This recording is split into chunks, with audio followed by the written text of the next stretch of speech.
So today's khutbah, inshallah, I will speak to you about the attacks of shaitan that he described. The first time we spoke about the attacks from the front, and today I'm going to talk to you about he comes at us from behind, and how that is actually a very different kind of attack of the shaitan. If time allows, then I'll also delve into the attack from the right and then eventually from the left.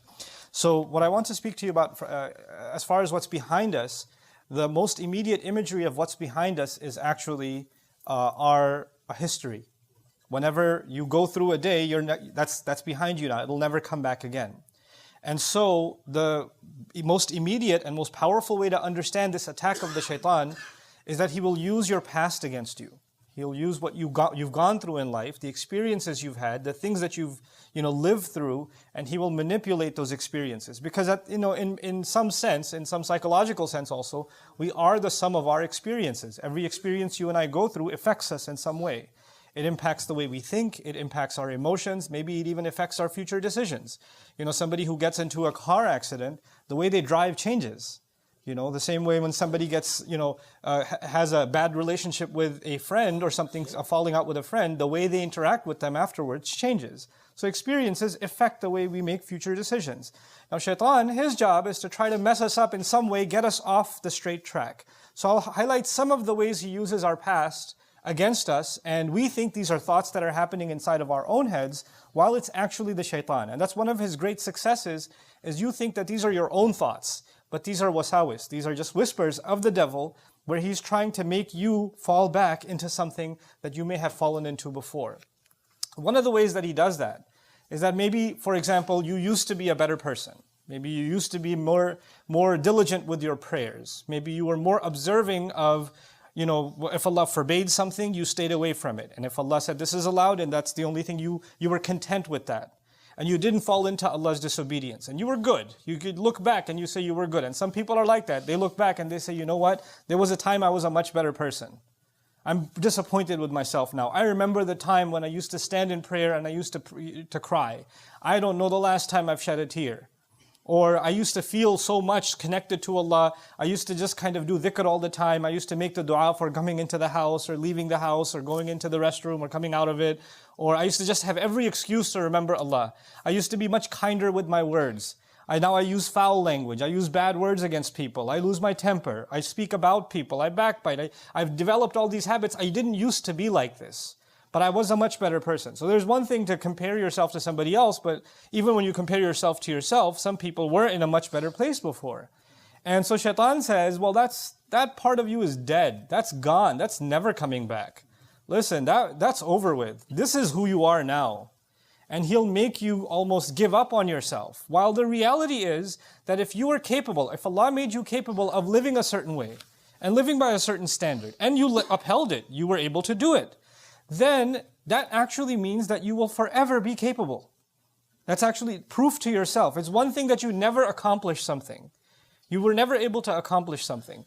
And you say, well, I can't do it. Well, maybe there's some truth to that. Maybe you haven't even tried. Or maybe I can't say for sure that you're capable. But you lived by something. You had certain capability. You were doing better. Now it's known that you have that, you possess that in you. That faith in you, that strength in you. And so shaitan wants you to convince you that you no longer have that capability because of whatever experiences you've gone through or I've gone through. Now we will never go back to who we were again. At least in our spiritual sense, we can't go back. Now understand something. Emotionally, maybe you can't go back. Emotionally, when somebody's scarred, maybe they're changed forever and that's okay. That's life.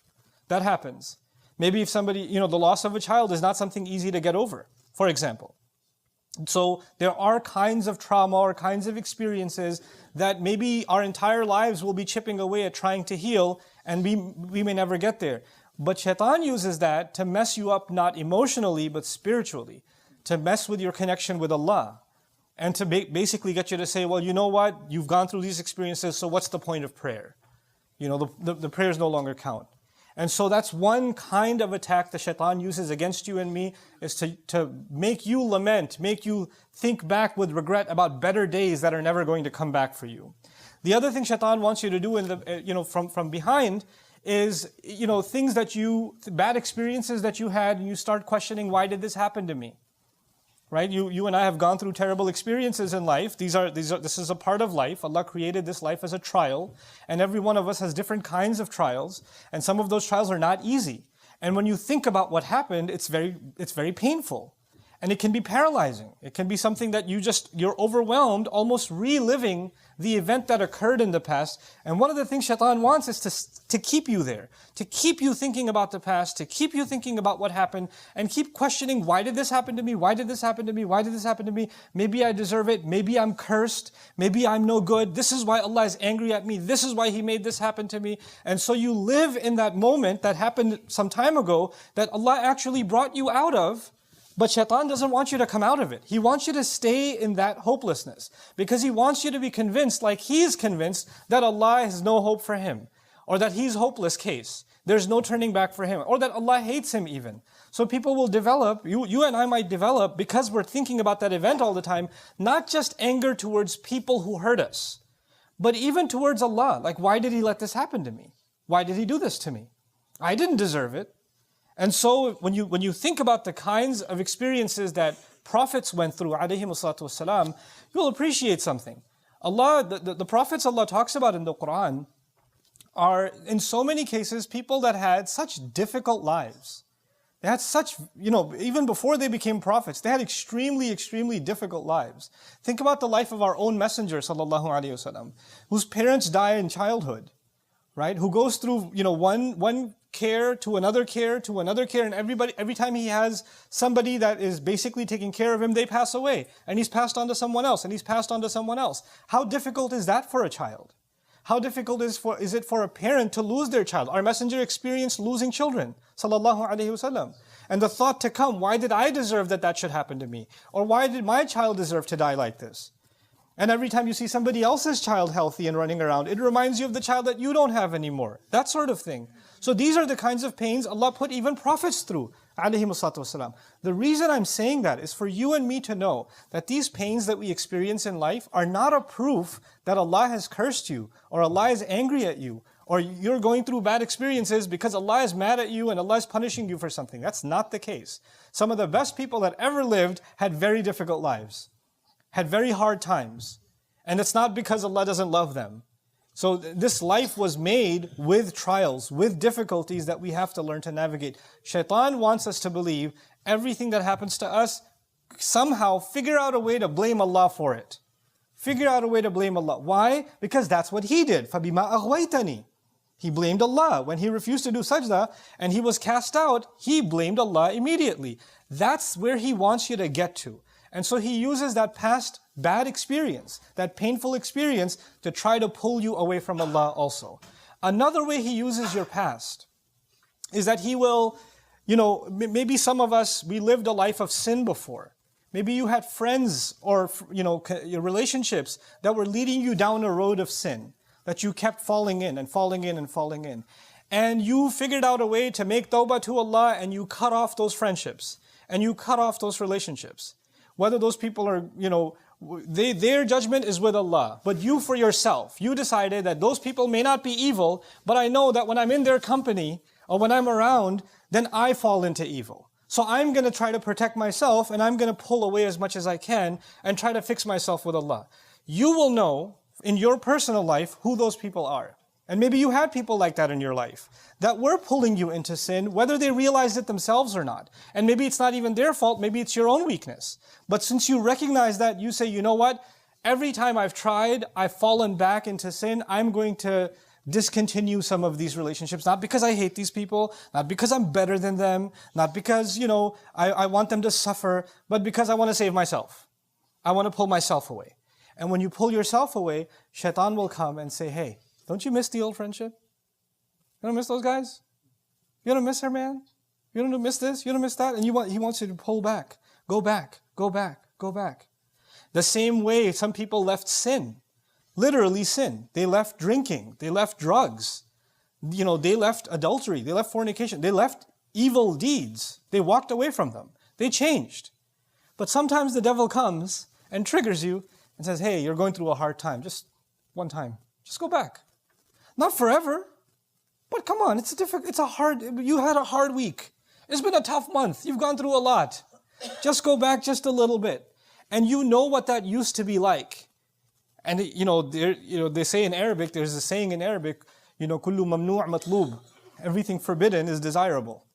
Right? So even though after faith, you develop a regret and an embarrassment over the sins you and I may have committed. And we develop almost a hatred for repeating those sins again. At the end of the day, we're also human beings. And human beings have temptations and desires. And that's one of the things that shaitan wants to manipulate. So he'll try to pull you back and try to get you to say, hey, come on.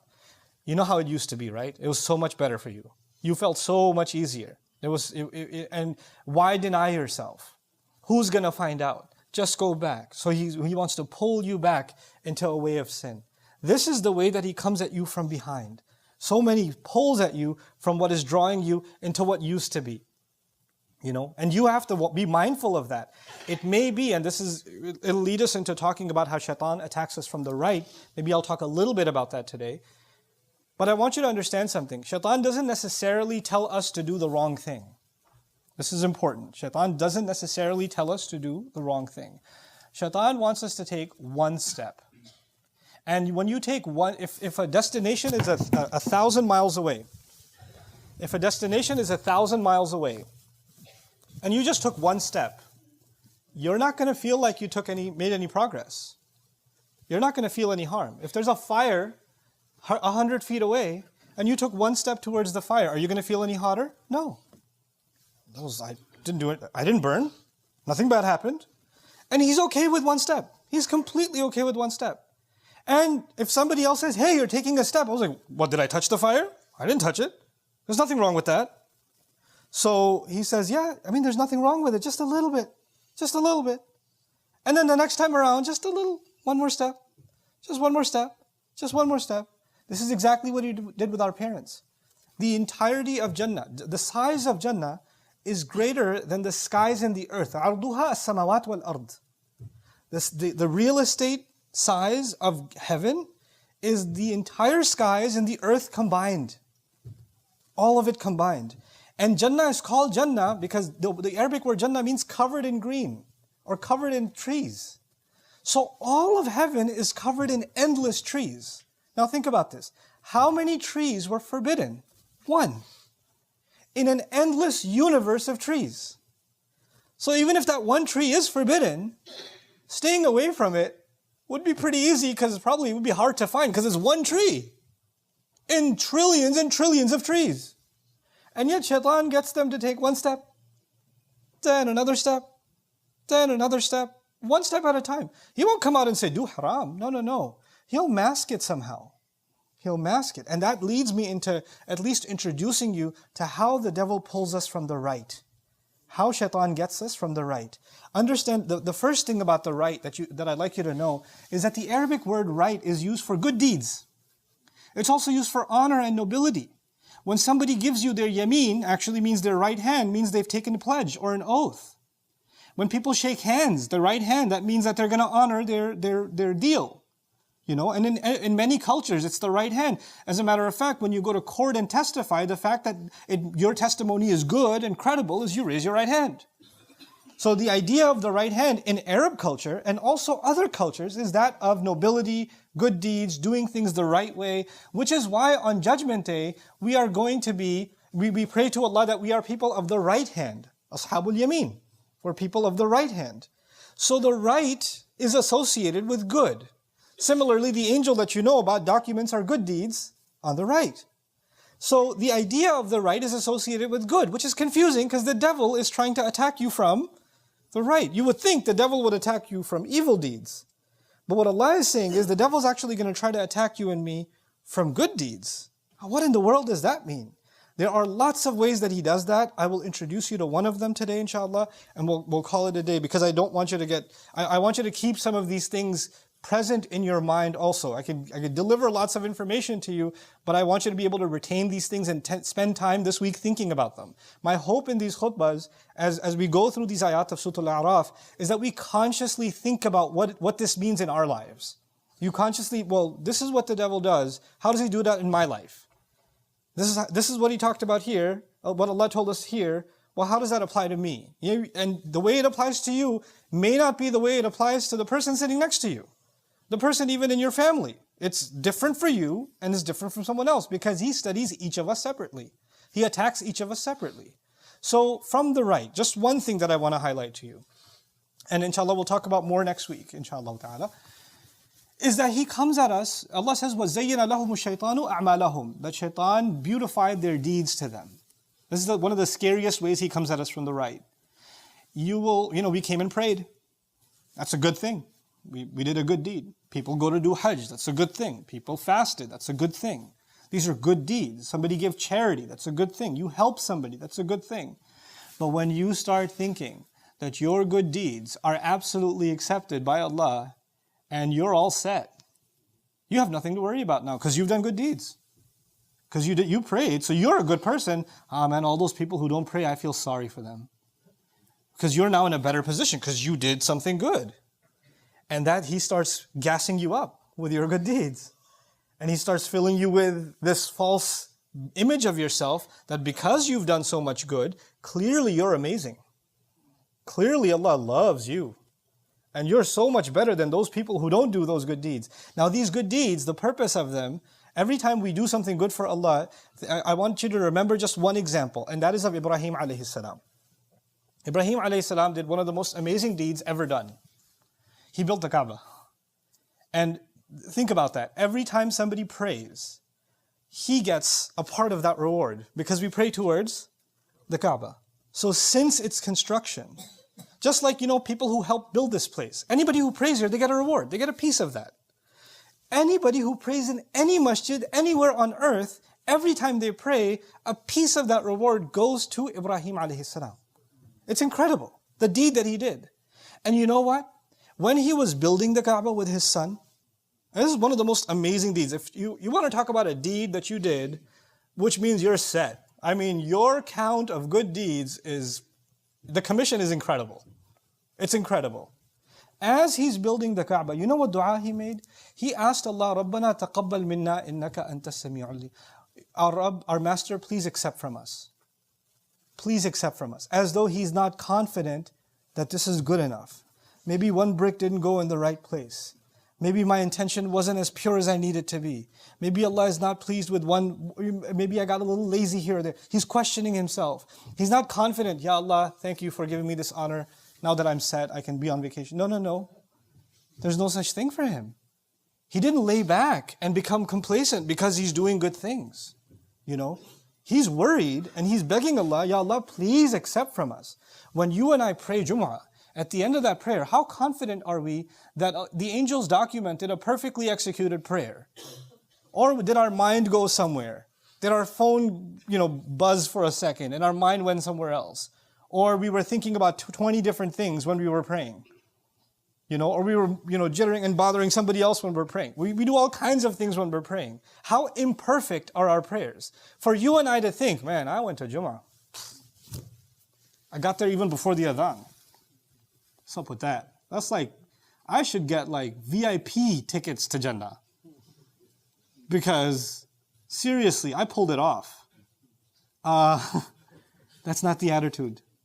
That's not the attitude for fasting or Hajj or any act of worship or any good deed. Don't remind yourself of the good you and I have done. Remind yourself, and I remind myself, to beg Allah to accept whatever we've done. That's what Shaitan doesn't want. He wants us to think we're all good. Now that you did a good deed, you're set. So may Allah Azza wa Jal protect us from the attack of Shaitan that comes from behind, and may Allah protect us from the attack of Shaitan that comes from the right. Barakallahu li wa lakum fil Qur'an al-Hakim wa nafa'ani wa iyyakum bil ayati wa dhikr al-Hakim.